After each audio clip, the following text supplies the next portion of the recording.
The restaurant was elegant, candlelit, and humming with quiet laughter and clinking silverware. Everything was perfect, too perfect, really.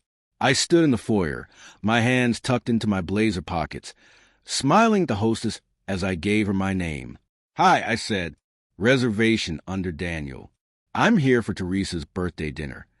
She scanned the list, her finger drifting down a printed page before pausing. She checked it again, then looked up confused. "I'm sorry," she said gently. "Your name's not on the list." I chuckled, thinking it was a simple oversight. "Can you check again? It's a party of about 20. My wife, Hannah, made the reservation." She nodded and looked again. "We do have a reservation under Hannah's name." "Yes. But you're not listed among the guests." My smile faltered. There was a moment of silence, awkward and pressing, before I turned and looked around the dim entrance hall. That's when I saw her. Hannah, my wife, standing near the hallway that led to the private dining area, chatting with her cousin. She was already seated, dressed beautifully, glass of wine in hand, laughing. I walked toward her, heart thudding with confusion. She saw me, and something shifted in her eyes. She didn't smile. Instead, she tilted her head slightly and smirked.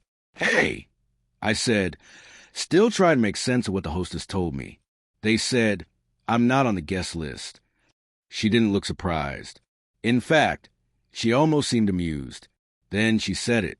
Words so cruel and cold they didn't fully register at first. "Did you really think you were invited?" My throat tightened. "What?" She took a sip of wine, her gaze flicking over my outfit like it offended her.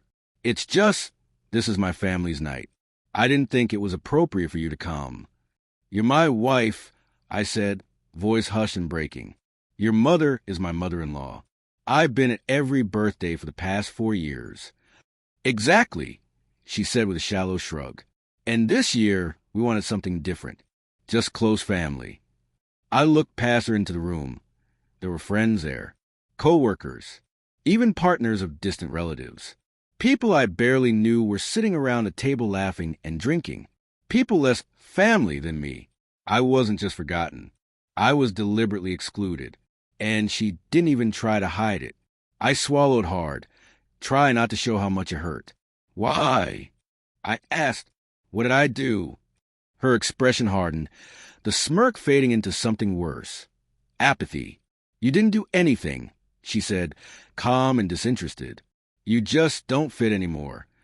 I stood there stunned, surrounded by laughter and warmth I was no longer part of. My hands trembled not out of rage, but out of something deeper, recognition. This wasn't just a forgotten invitation. This was betrayal. For months, I'd felt the distance growing. Hannah had become colder, less affectionate, less interested in my day, my thoughts, my existence. I chalked it up to stress, to work, to life. But this was deliberate. This was her drawing a line. I backed away slowly, eyes burning, throat dry. I turned and walked out of the restaurant. Outside, the night was quiet. I leaned against the brick wall, trying to breathe. The cold air hit my lungs like ice. That's when my phone buzzed. A message from her. "Please don't make a scene. You always overreact. It's just dinner. Just dinner." That phrase stuck in my head like glass. A few minutes later, another message arrived. This time from my friend Eric. "Man, I don't know how to say this, but I just saw Hannah last night. She was with another guy. Thought maybe it was a work thing, but it didn't look like that." I stared at my screen. It all made sense now. The lies, the distance, the smirk.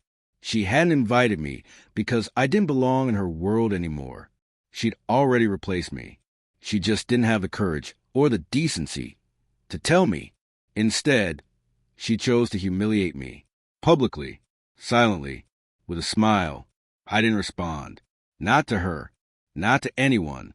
I got in my car and drove, not home, but to my brother's place. I needed air. I needed time. I needed someone to remind me that I wasn't crazy. When I told him what happened, he didn't even flinch. He just shook his head.